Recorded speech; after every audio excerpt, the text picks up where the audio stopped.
Hey everyone, welcome back to my channel and আমি আবার আজকে নতুন একটা ভিডিও নিয়ে চলে এসেছি। এই ভিডিওটা একটা মেকআপ ভিডিও হতে চলেছে অবশ্যই, যেটা অনেক দিন থেকে ও আমাকে বলছিল। একটা বাচ্চা মেয়ে আমাকে অনেক দিন থেকে বলছিল বৌদি ভাই আমাকে সাজিয়ে দেবে, কিন্তু আমি সময়ের জন্য ওকে সাজাতে পারিনি। তো ওই দিন আমাকে আবার এসে বলছে বৌদি ভাই আজকে তো ফ্রি আছো, একটু সাজিয়ে দাও না। তো আমি ভাবলাম যে হ্যাঁ ঠিকই, আমি একটু ফ্রি আছি, তাই ভাবলাম তাড়াতাড়ি করে একটু যেভাবেই হোক সাজিয়ে দিই, জাস্ট ওর যাতে একটু ভালো লাগে যে হ্যাঁ আমি সাজতে পেরেছি। তো এই করে আমি ওকে সাজাতে বসিয়ে দিলাম। তো ও খুব এক্সাইটেড ছিল যে আমি সাজবো, আমার লুকটা কেমন হবে। অনেক সময় ধরে ও ভাবছিল যে কী সাজবো। তো আমি ভাবলাম ওকে আমি সুন্দর একটা ব্রাইট সাজাবো, কিন্তু কিছু কারণবশত ও সেটা সাজতে বারণ করলো যে না আমি ব্রাইট সাজতে পারবো না, তো অন্য কিছু সাজাতে পারো। তারপর বললো একটা পার্টি মেকআপ করবে, কিন্তু পার্টি মেকআপের জন্য লেহেঙ্গার খুবই দরকার। লেহেঙ্গা ছাড়া পার্টি মেকআপ আমার মনে হয় না সুন্দর হয়। তো ওকে বললাম তুমি বাড়ি থেকে গিয়ে লেহেঙ্গা নিয়ে এসো, কিন্তু ও বাড়ি যায় গিয়ে দেখো ওর লেহেঙ্গাটা নেই, অন্য জায়গায় আছে, যার জন্য পার্টি মেকআপও করা হয়নি। তারপর এসে সে খুবই দুশ্চিন্তায় পড়ে যায় যে এবার কি হবে, এবার আমি কি সাজবো। তারপর ও বলে যে সরস্বতী সাজাও, দুর্গা সাজাও। আমি বলছি সরস্বতী দুর্গা এগুলো তো সাজানো যায়, কিন্তু তার জন্য যে অস্ত্রগুলো দরকার সেগুলো আমার কাছে আপাতত নেই, আর তোমার হেয়ার স্টাইলও আমি তেমন করাতে পারবো না, এগুলো সাজলে অন্য কিছু তুমি ভাবতে পারো। তারপর অনেকভাবে ভাবতে বলে আচ্ছা লক্ষ্মী ঠাকুরের মতো কিছু একটা লুক করে দাও। তারপর আমি ভাবলাম ঠিক আছে, ও এতবার করে যখন বলছে আমি সিম্পলভাবে কিছু একটা করে দিই। তো আমি সেই মাথায় একটা প্ল্যান নিয়ে তারপর ওকে বসিয়ে দিলাম। আমি বললাম বসো, আমি দেখছি কি করা যায়। তো আস্তে আস্তে আমি আমার মেকআপটা শুরু করে দিই।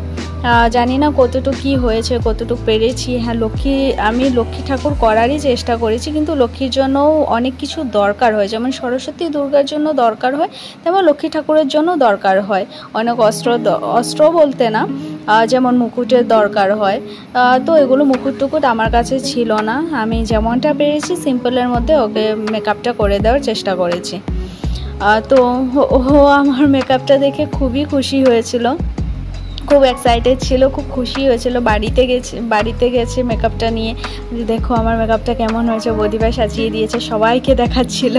আর বারবার ভিডিওর মাঝখানে বলছিল তুমি আমার ভিডিওটা ঠিকঠাক করছো তো বৌদিভাই, আমার ছবিটা তুলছো তো ঠিকঠাক। তো আমি খুব মজা পেয়েছি ওকে সাজিয়ে। এমন মডেল হলে কেই না ভালোবাসবে, তাই না?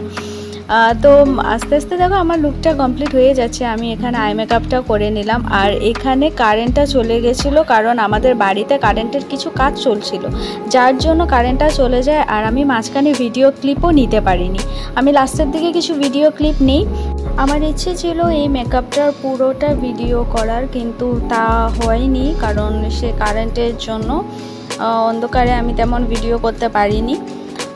তবু আমি যতটুকু পেরেছি আমি করেছি, আমি ভিডিওটা করতে পেরেছি। তোমরা অবশ্যই জানিও আমার এই মেকআপটা কেমন হয়েছে। ওর খুব ভালো লেগেছিল, আর অবশ্যই আমারও ভালো লেগেছিল, আমি সেটা মন থেকেই করেছি। তো এই ছিল আমার মেকআপ ভিডিও, তোমরা কমেন্ট করে জানাও। আর যারা আমার চ্যানেলে নতুন তারা প্লিজ চ্যানেলটাকে একবার সাবস্ক্রাইব করে দিও, আর পাশে থাকা বেল আইকনটা ক্লিক করে দিও, যাতে আমার মেকআপ ভিডিওগুলো তোমাদের কাছে যেতে থাকে। আর হ্যাঁ, আমি মেকআপ ভিডিওর সঙ্গে আমি ফানি ভিডিও করি, তো ভিডিওগুলো কেমন হয় তোমরা কমেন্ট করে জানাবে। আর এটাই ছিল আমার ফাইনাল লুক, তোমরা কমেন্ট করে জানাবে যে লুকটা কেমন হয়েছে।